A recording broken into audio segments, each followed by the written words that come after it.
this live session. We have a very special guest coming up, and we have the MSP Bugle's latest edition, which has gone live just recently. And the person who's going to join us is the person gracing the cover of the latest edition of the MSP Bugle, Justin Esgar, who will be joining us in a couple of minutes. So I'm just waiting for him to mic up and go live. I hope all of you have seen the link. You can download the latest edition from superops.com/magazine. This is the magazine. I'm going to show this to you. This is the magazine. And that's Justin on the cover.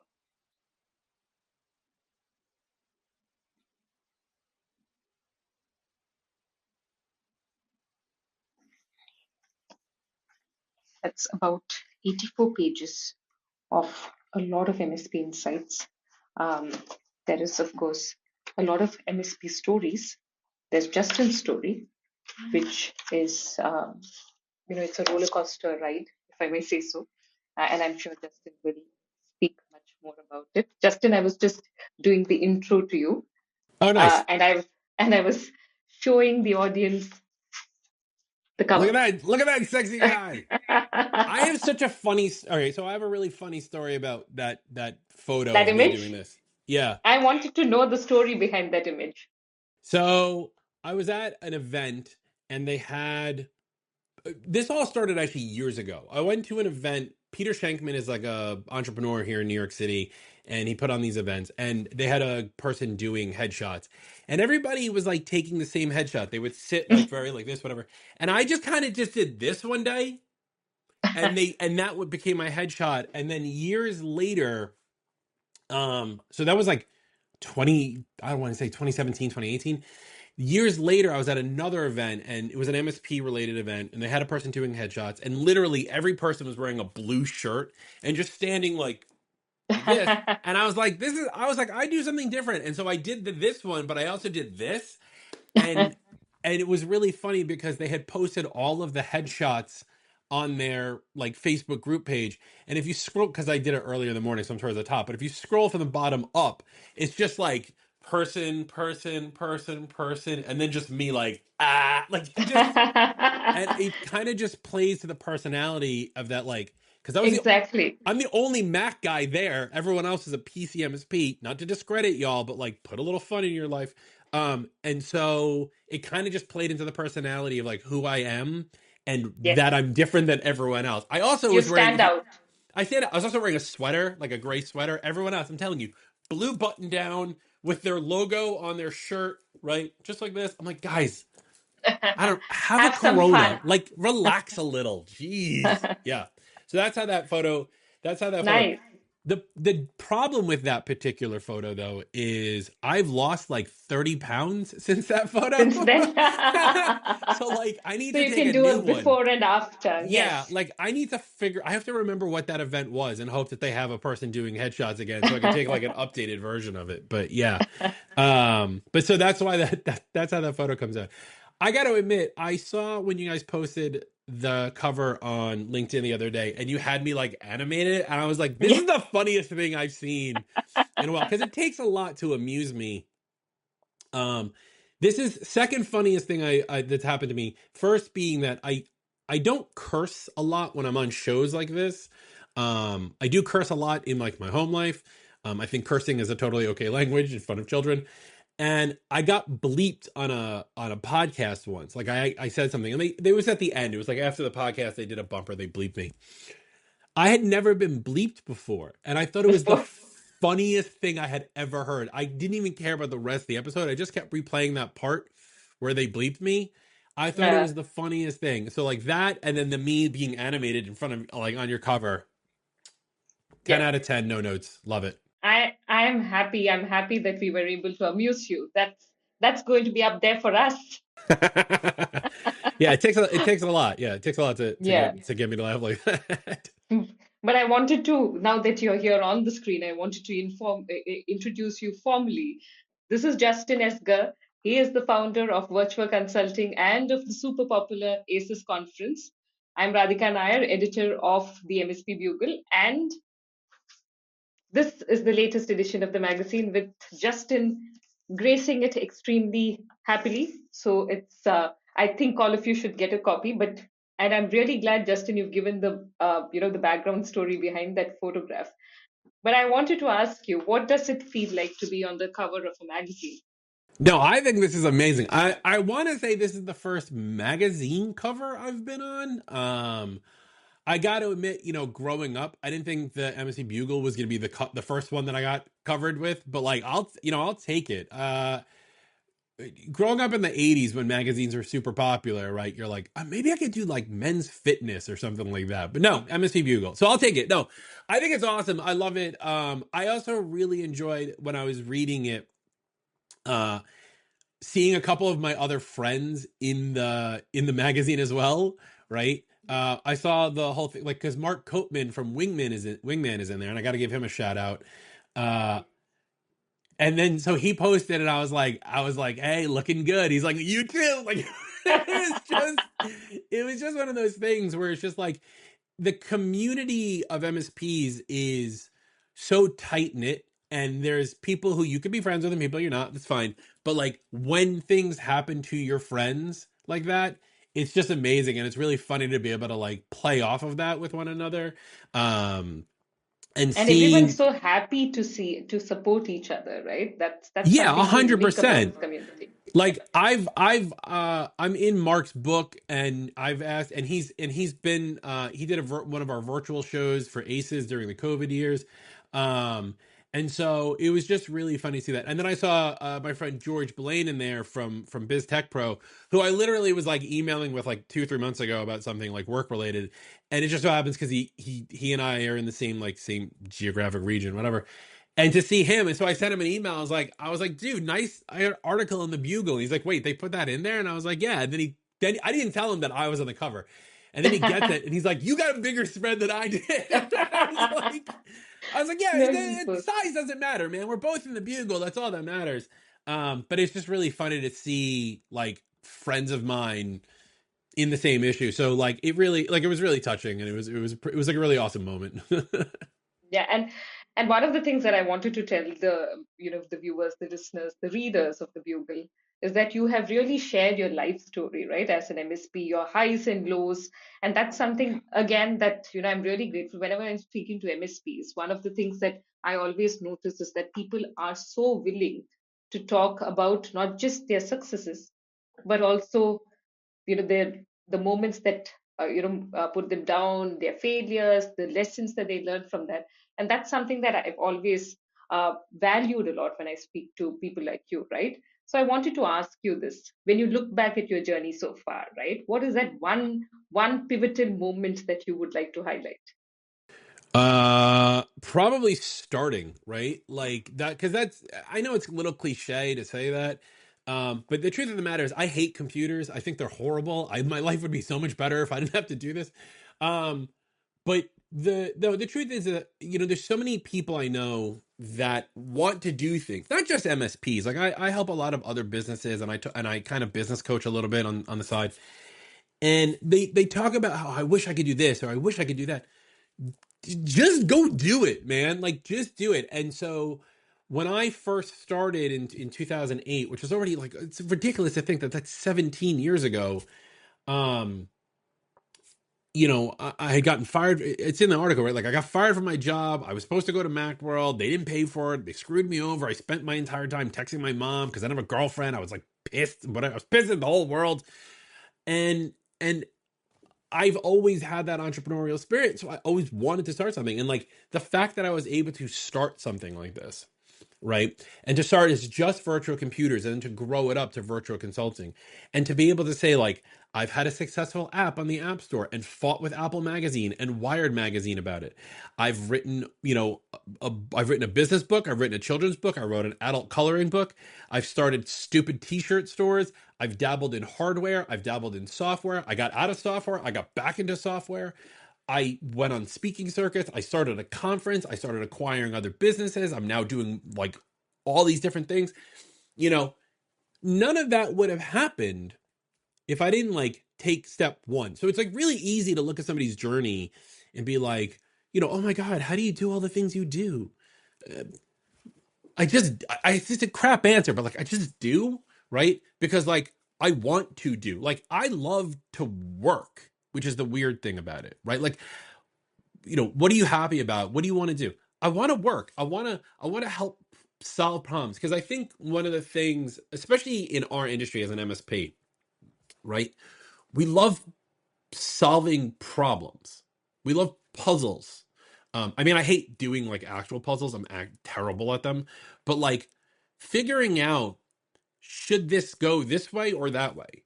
And being able to resolve that for the person and bring some like levity to their life because like I reset their Google password, you know, or whatever. That's what really does it for me. And just to take that a step further, the reason I've continued to do the ACES conference, acesconf.com, uh, is because at the end of the show, this has happened every year. I'll tell you this, every year, right around this time, I'm usually pissed off and like crying to my wife and being like, I shouldn't do this. Why do I do this every year? And every year she says the same thing to me. This is the time of year that you have this problem. And every year I tell you, don't do another conference. And then what happens? And what happens is at the end of the conference, I get flooded with emotion because I have all these people who come up to me and they were like, it was a great show. Thank you for doing this. It's changed my business. I'm so much more successful. I learned so much stuff from these people. You put this amazing thing together. And it like just keeps like pinging into my heart, and I'm like, this is what I have to do. And my wife always punches me in the face. She's like, stop it. And I'm like, no, I'm gonna do it again, which is why we've done 11 of them. Yeah. And it's not like I have a conference crew, it's me. Like it's just me. I mean, my wife helps a lot, and I have Fred on my team who comes and does the tech stuff, or Luke was doing beforehand or whatever. But like it's just me, man. And so it's me. I remember you mentioning that you've never on stage, right, at your own conference. You're always running around behind the I've so stage. the Yeah. whole point of the conference was for me to grow my own business and learn how to never listen to a single presentation. 11 years, never a single presentation.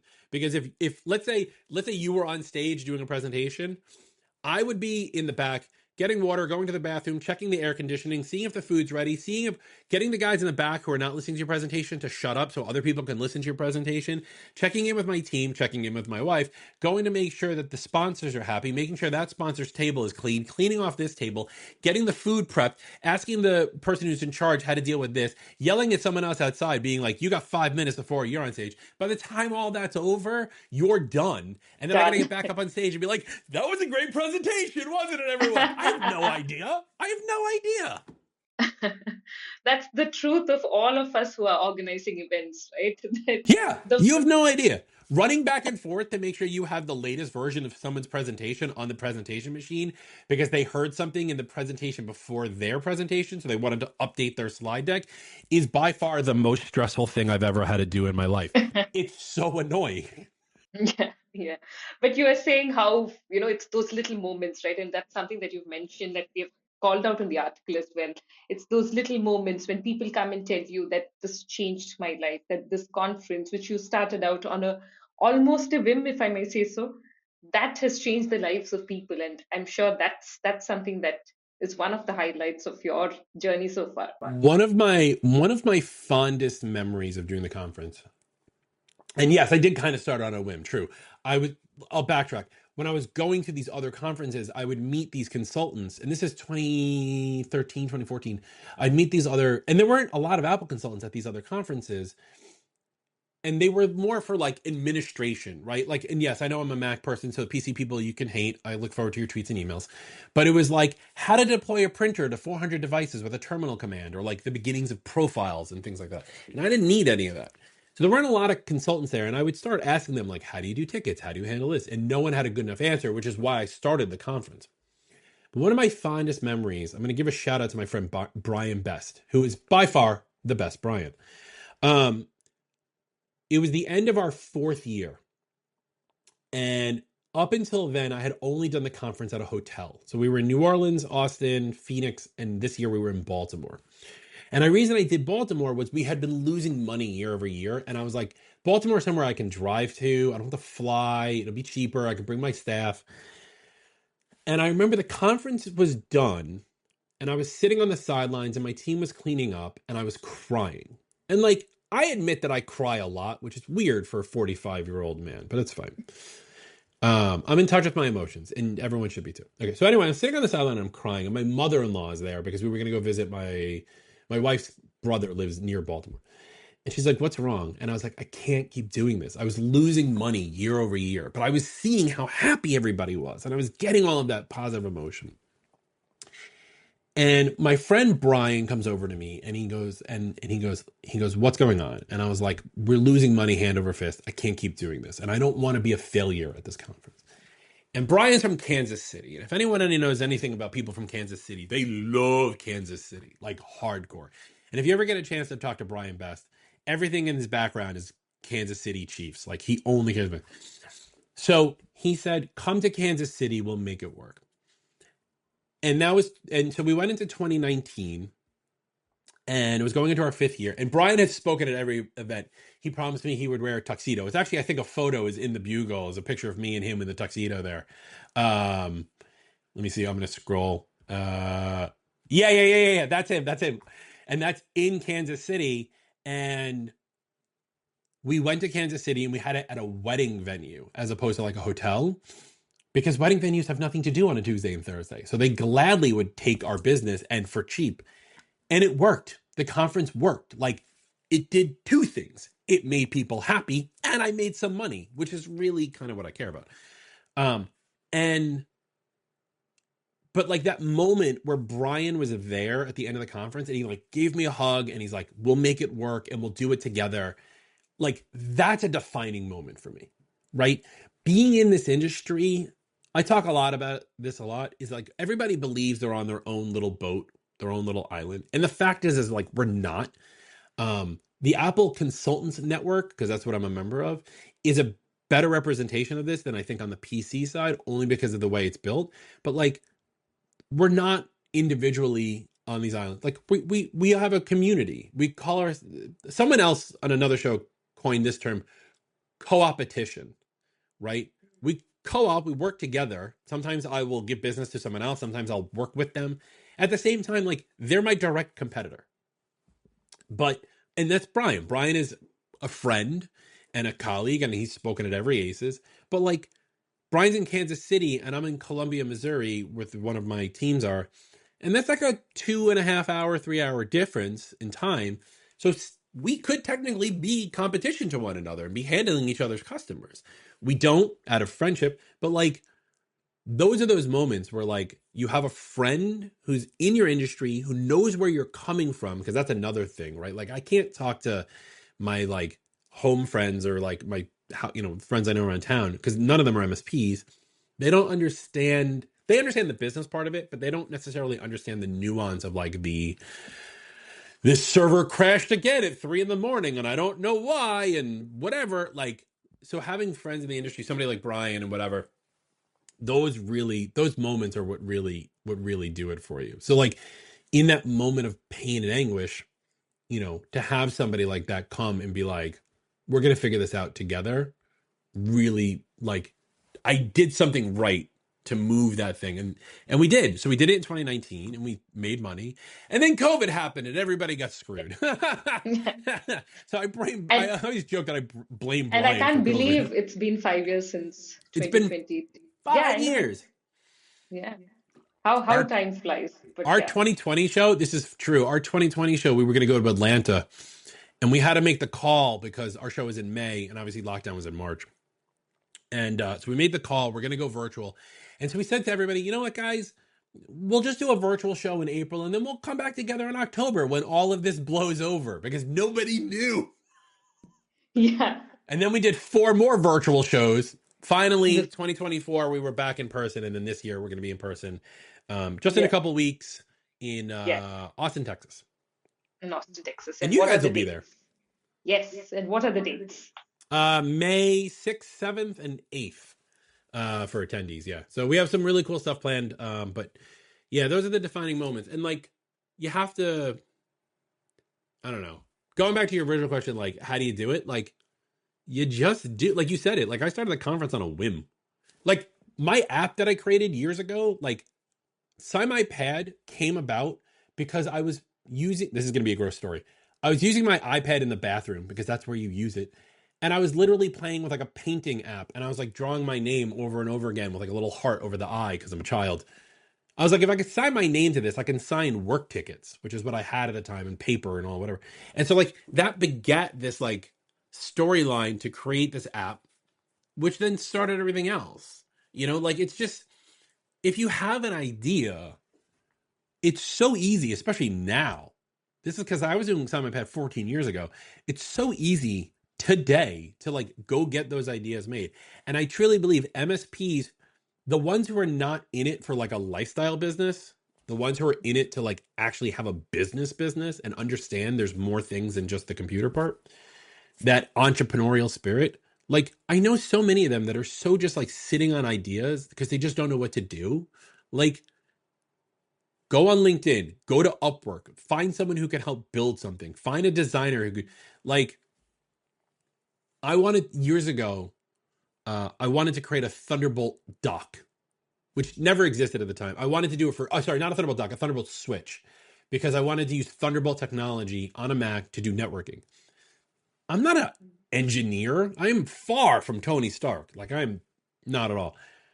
I went on Upwork and I found an engineer who understood PCB and chipsets and whatever it is, and we followed the path to like make something happen. We got rejected by Intel, that's another story, but like there's so many different ways to get things done, to get things built.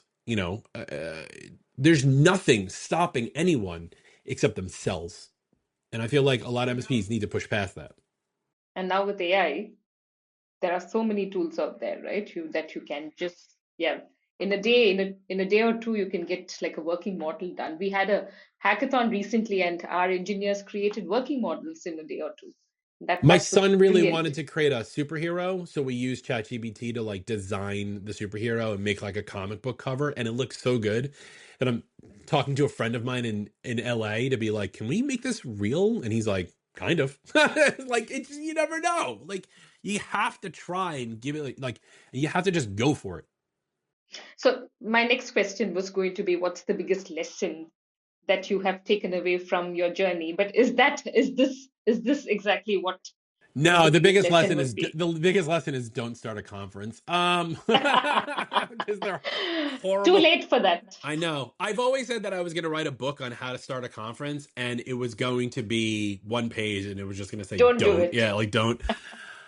The biggest lesson, yeah, I guess that you could say that would be the biggest lesson, right? Is just try to do stuff. I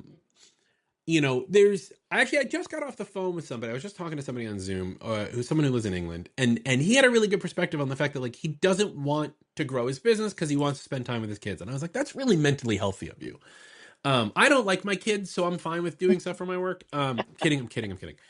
Um, but like he's comfortable and he's good where he is, right? And there are people that are in our industry that are comfortable and good where they are, and that's great. If you're happy, that's all that really matters. If you want more, which is I always want more, whether that's more knowledge, more money, more clients, more time, more whatever, more businesses, more fun, more whatever. Like if you want more, go get it. There's nothing stopping anyone, with the exception of getting more customers, which I completely understand is a hard thing to do, and there's a pathway or whatever. But if you want something, like, just go get it. Like, flip this around. If I needed something, I would just go on Amazon and order it. Yeah? Like, Mm. it's easy. Be Amazon. I mean, don't be Amazon, but be Amazon, right? Like, if you want something, like, we wanted these docks. I wanted to start making these docking stations. I have one in a box. I gotta open it. Look, it's like a live unboxing, guys. Nice. And I wanted these docking stations and we gave these to clients. We gave them out, and it's not gonna show up well because of the bokeh on the camera. But we created these docks, right? These little things, and you can kind of see right there. It says Virtua, and I was Mm. like, okay. I was thinking about the docks, and I was like, well, my dock for my computer is in my desk. I have it hidden. How do we keep this on their desk so they always see the logo? So we found a docking station that has a wireless charging port on it. So like Oh, you're not going to put nice. this in your desk. You're going to put it on your you're going to put it on your desk. You can charge On your your phone desk. on it, and there's our logo, so you remember where you got it from. Like those things. Like, and so what did I do? I came up with this idea. I went to Alibaba. I looked for who's got docks. I built a whole bunch of them, and I gave them to customers. Like there's nothing stopping you. The only thing, that's what I'm saying. Like the only thing that's stopping you is you. And if you have a good idea, this is how I started the T-shirt thing, Yeah. which everybody's got a T-shirt company, right? I had an idea. It was called "This is my work from home inspirational poster," and I had my wife like make some like nice art, and I put it up on Teespring or one of those stores, and started selling it. And a friend of mine goes, "You know what? Every time you have a new idea, you have a shirt. Made that into a shirt. I don't care. Like just actually making shirts is how I met everyone's good friend Paul Green, because Paul years ago had a woman on his show, and the woman was talking about cybersecurity, and she said something really awkward, which was, "You wouldn't let a bear steal your server," which I didn't Hmm. understand, right?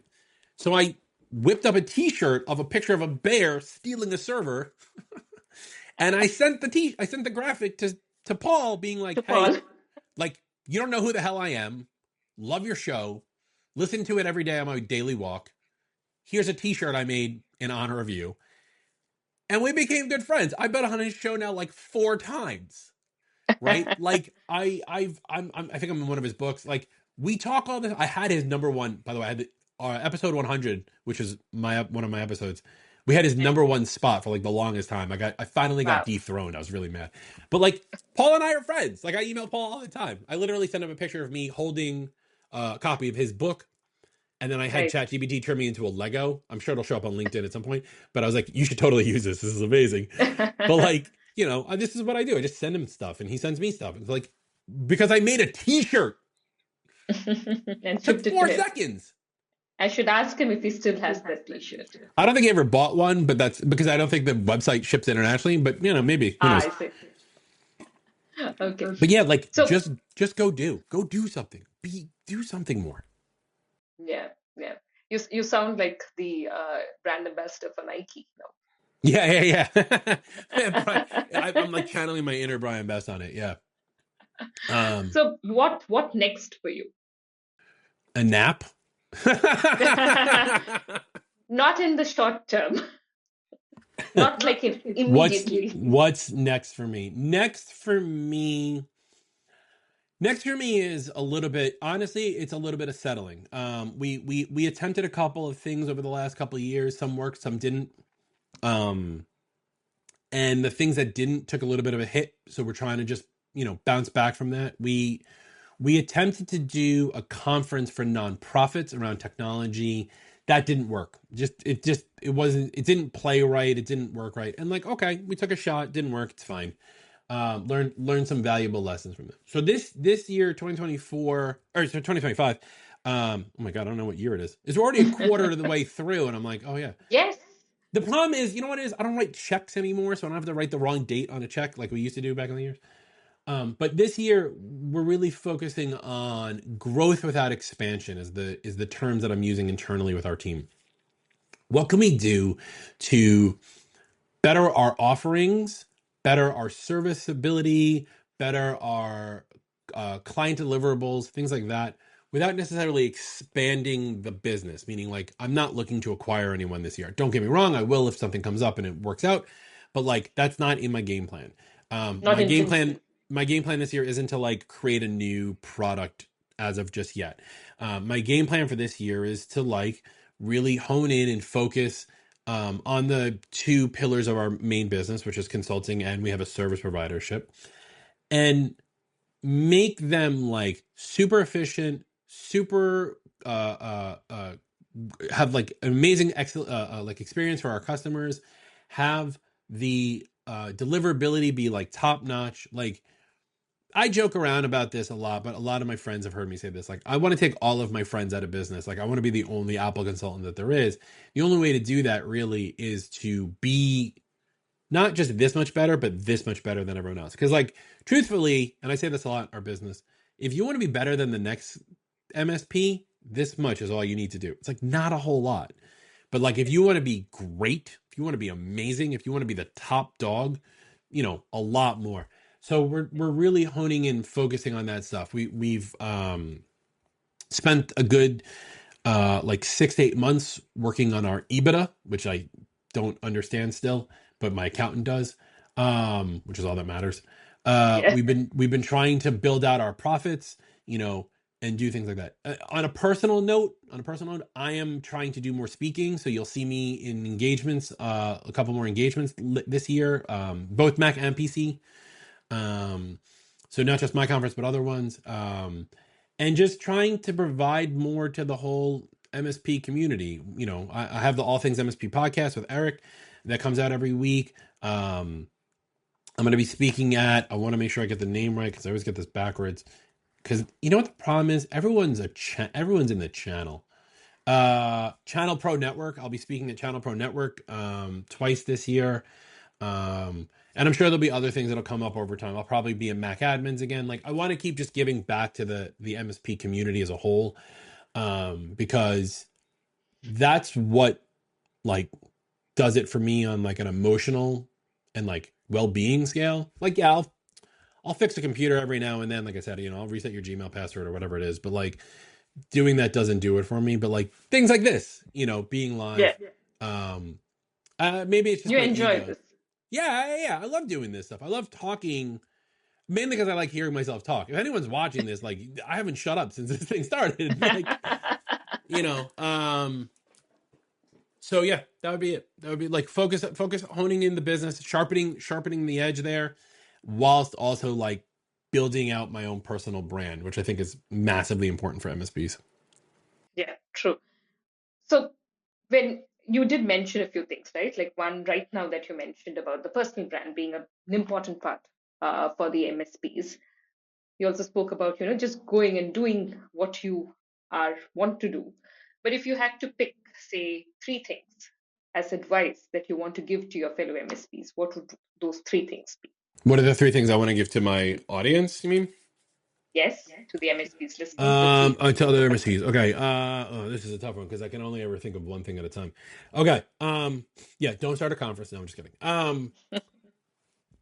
Put yourself out there. I think the number one thing is, if you really need, not want, need more customers, more clients, the reason you're not getting them is you're not putting yourself out there the right way. So look at what your competition's doing and mimic or do better.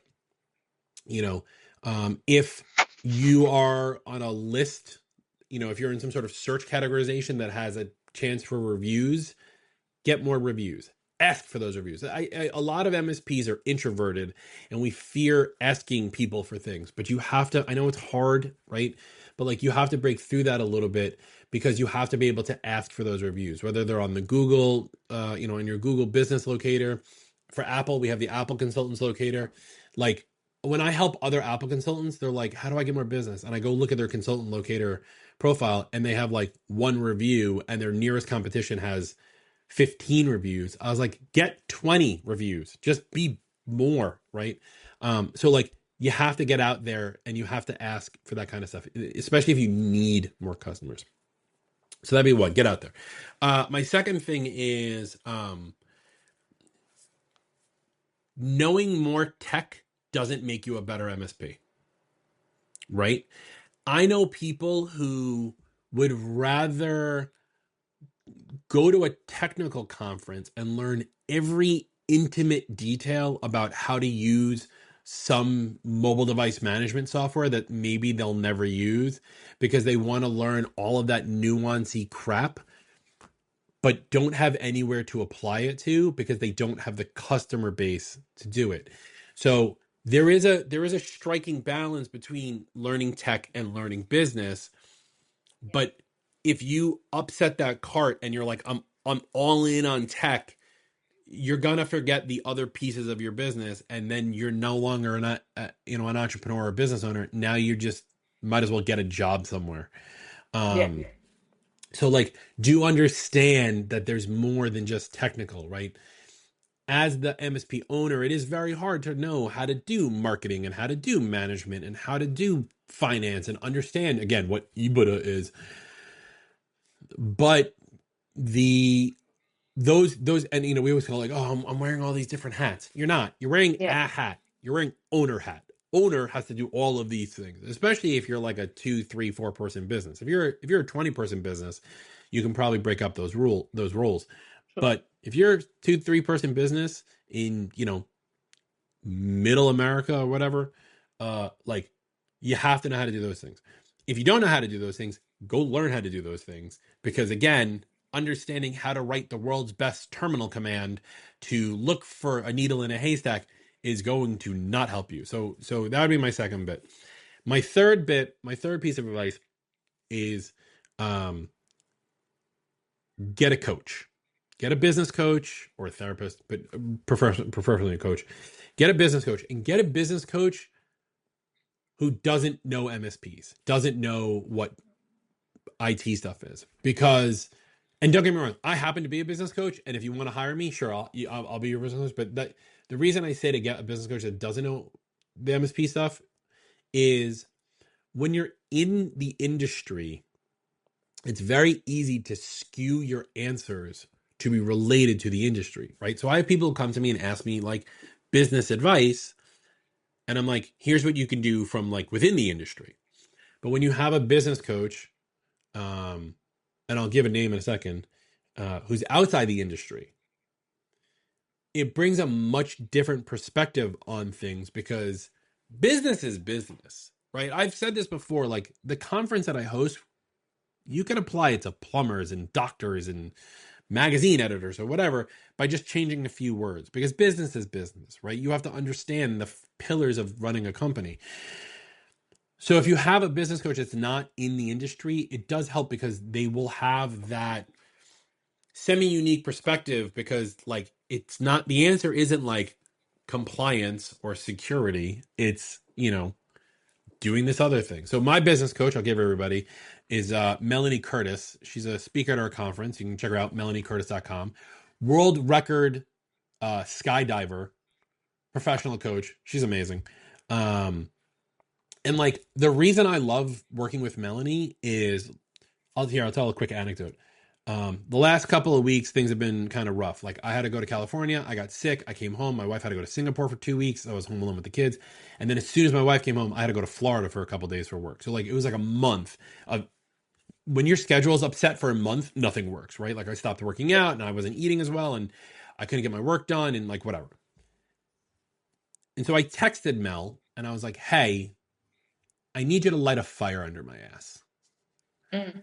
And she knows me well enough because I've been working with her for years. She knew exactly what to say. And I was like, got it. Boom. Here I am. Now I'm back on LinkedIn every day posting some content, like all these things. Like you need someone in like that in your life, whether it's Melanie or not, doesn't matter. But like you need someone like that in your life. So that would be my third thing. Get a coach who can help you push through because there's going to be times where you do not know the answer. And maybe they do or Yeah, they don't know the answer, but they can certainly help guide you to the answer, which is really, really important. got it. No, that's brilliant stuff. And my final question would be, why should MSPs read the MSP Bugle, Because it's according to amazing. Come you? on. Where else are you going to find out about dummies like me? You should read the Bugle. You should read the Bugle because everybody really needs to be up to date with what's going on in the world, right? Like, you want to know. Here's the truth. Here's the dead set truth, okay? My entire story is written in this month's issue, okay? If you have, if you know me, if you've heard me on any shows, if you've seen me here live, if you want to be better than me, which I 100% accept that challenge, you have to know me. If you don't know me, you can't be better than me. If you don't know what I'm doing, you don't know what games I'm playing, you don't know what stuff I'm building, what conferences I'm hosting, what books I'm writing, whatever, you're never going to be able to beat me. You have to know your competition inside and out to be able to beat them. So that would be part one. Part two is you also do need to continuously learn about the industry, what people's perspectives are. It may be like we talked about George for a quick sec, right? Like he has a unique perspective because he only works with what, like dermatology offices, right? Dermatologist, Yeah. yes. Like That's a unique POV that like many MSPs would never even think of. Um, every time, this, every time you have the ability to learn, um, whether it's from a conference, whether it's from a magazine like the Bugle, anytime you have an ability to learn something, every chance you have, there's going to be a little nugget that you can take away and use in your business, or use to light a fire under your butt to grow your business, or learn to be like, oh, that's a really interesting take on how he's doing things because he's using X tool, and I never thought about using X tool for that because I only ever thought X tool does this.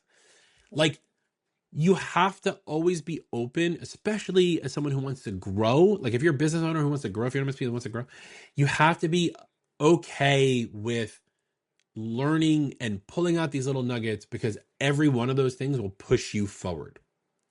Right? Because here, we talked about Mark being in the magazine. Maybe a lot of you don't know who Mark is. Mark runs Wingman Marketing in England. Amazing company to work with. He's a genius.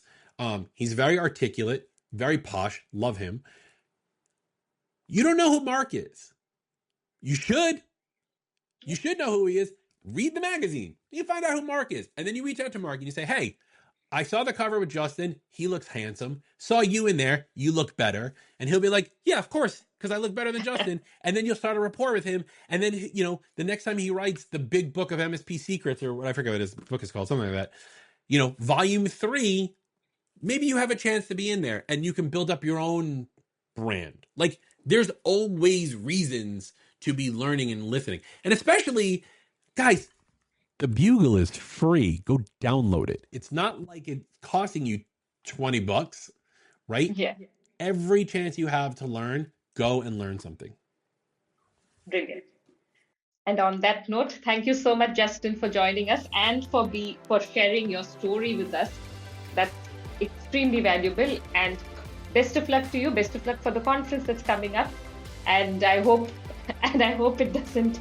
This time you will be like, I'm going to do this again, and you will go in thinking of that. Well, I'm already real quick. I'm already in that phase of like, why am I doing this? I hate everything. Why am I I doing can't do this? it, whatever it is. And like, as soon as the conference is over, I'll be like, we're doing it again. All right. So best of luck for that. And I really look forward to the next phase of your journey. Thank you very much. Much appreciated. Thank you. Bye-bye. Thanks everyone for joining. Bye.